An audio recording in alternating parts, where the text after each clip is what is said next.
بسم اللہ الرحمن الرحیم۔ السلام علیکم ناظرین، آج کی یہ ویڈیو ایک بہت ہی اہم سوال پر ہے کہ رات کو برتن نہ دھونا اور بغیر برتن دھوئے سو جانا کیسا ہے، اور اس کا جواب ہم آپ کو اسلامی تعلیمات کی روشنی میں دیں گے، اور آپ کو یہ بھی بتائیں گے کہ اس کے بارے میں حضرت علی رضی اللہ تعالیٰ عنہ کا کیا فرمان ہے۔ کہتے ہیں کہ حضرت علی رضی اللہ تعالیٰ عنہ سے ایک عورت نے اپنے گھر کی پریشانیاں بیان کی اور فرمایا کہ مجھے سمجھ نہیں آتی کہ ہمارے گھر میں کیوں بے برکتی ہوتی ہے، تو اس پر حضرت علی رضی اللہ تعالیٰ عنہ نے دریافت فرمایا کہ کیا تم رات کو برتن دھو کر سوتی ہو یا جھوٹے برتن اسی طرح سے چھوڑ کر سو جاتی ہو؟ تو اس عورت نے کہا کہ میں تو رات کو برتن ویسے ہی چھوڑ کر سو جاتی ہوں۔ تو اس پر حضرت علی رضی اللہ تعالیٰ عنہ نے فرمایا کہ تمہارے گھر میں پریشانیوں اور بے برکتی کی وجہ یہی ہے، اس لیے رات کو برتن صاف کر کے سویا کرو۔ اس بات سے معلوم ہوا کہ رات کو جھوٹے برتن نہیں چھوڑنے چاہیے، اور اس بارے میں سائنس کا بھی یہی کہنا ہے کہ اگر برتنوں کو زیادہ دیر کے لیے گندا چھوڑ دیا جائے تو اس میں نقصان دہ قسم کے بیکٹیریا پیدا ہو سکتے ہیں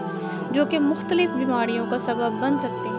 اور ظاہر سی بات ہے کہ جب برتنوں میں کھانے پینے کی اشیاء ہوں گی تو مختلف زہریلے کیڑے مکوڑوں کا بھی اس میں چلنے پھرنے کا خدشہ ہوتا ہے، اس لیے بہتر ہے کہ رات کے برتن رات ہی کو دھو لیے جائیں۔ ہم یہاں پر آپ کو یہ بھی بتاتے چلیں کہ احادیث نبوی صلی اللہ علیہ وآلہ وسلم میں ایسی کوئی تعلیم سامنے نہیں آئی ہے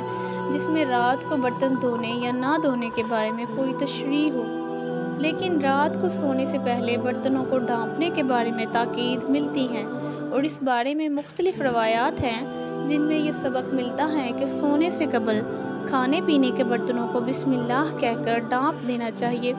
اگر کوئی چیز نہ ملے تو کم از کم ایک لکڑی ہی صحیح بسم اللہ کہہ کر اس پر رکھ دی جائے، اس لیے کہ شیطان بند دروازوں کو اور ڈھکے ہوئے برتنوں کو نہیں چھوتا۔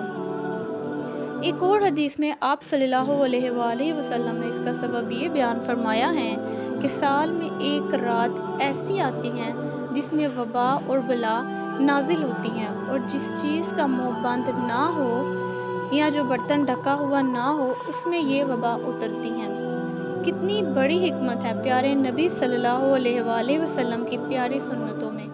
اس لیے ہمیں چاہیے کہ ان سنتوں کو اپنا پکا معمول بنا لیا جائے تاکہ ہم ہر قسم کی مصیبت سے اپنے آپ کو محفوظ رکھ سکیں۔